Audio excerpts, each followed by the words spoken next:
பல்வேறு கோரிக்கைகளை வலியுறுத்தி ஜாக்டோ ஜியோ அமைப்பினர் ஆர்ப்பாட்டத்தில் ஈடுபட்டு வருகிறார்கள். குறிப்பாக புதுக்கோட்டையிலும் தஞ்சையிலும் தொடர்ச்சியாக போராட்டம் நடைபெற்று வருகிறது.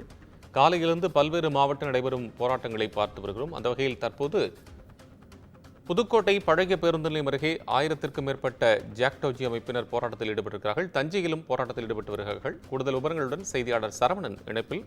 சரவணன், தற்போதைய உங்களது விவரம். வணக்கம் கோபால். புதிய ஓய்வு திட்டத்தை ரத்து செய்துவிட்டு பழைய ஓய்வு திட்டத்தை அமல்படுத்த வேண்டும் என்பன உள்ளிட்ட பல்வேறு கோரிக்கைகளை வலியுறுத்தி ஜாக்டோ ஜியோ அமைப்பினர் தஞ்சையில் ஆர்ப்பாட்டத்தில் ஈடுபட்டு வருகின்றனர்.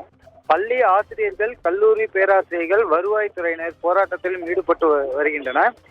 பல்வேறு பணிகளில் பாதிக்கப்பட்டுள்ளன.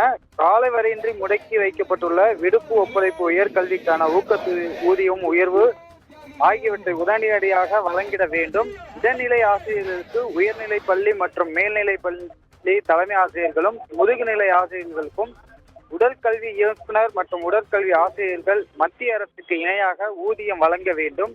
பல்வேறு துறைகளில் காலியாக உள்ள 30% பணியிடங்களையும் காலமுறை ஊதியத்தையும் நிரப்பிடுவதற்காக நடவடிக்கை மேற்கொள்ள வேண்டும். சாலை பணியாளர்களின் 41 மாத பணி நீக்க காலத்தின் பணி காலமாகவும் வரன்முறை பயன்படுத்த வேண்டும்.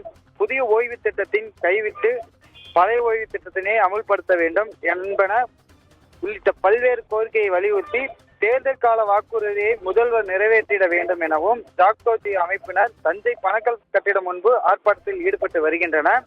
தற்போது அந்த காட்சியை தான் நம்ம பார்த்துக்கிறோம். 1000க்கும் மேற்பட்டவர்கள், ஆசிரியர்கள், பேராசிரியர்கள், வருவாய்த்துறையினர்கள், சத்துணவு பணியாளர்கள் என அனைத்து துறைகளும் பணியாளர்களுக்கு தற்செயல் விடுப்பு எடுத்து போராட்டத்தில் ஈடுபட்டுள்ளதாகவும் அரசின் பல்வேறு பணிகளையும் பாதிக்கப்பட்டுள்ளன. இதேபோல் புதுக்கோட்டை மாவட்டத்திலும் ஜாக்டோ ஜியோ சார்பில் தற்காலிகமாக விடுப்பு எடுத்து 1000க்கும் மேற்பட்ட அரசு ஊழியர்களும் ஆசிரியர்களும் ஆர்ப்பாட்டத்தில் ஈடுபட்டு வருகின்றனர். பெரும்பாலான அரசு பள்ளி தற்காலிக ஆசிரியர்களோடு இயங்குகிறது. பல பள்ளிகளும் மூடப்பட்டுள்ளது என குறிப்பிடத்தக்கது. கோபால். சரவணன், உங்கள் அண்மை விவரங்களுக்கு நன்றி.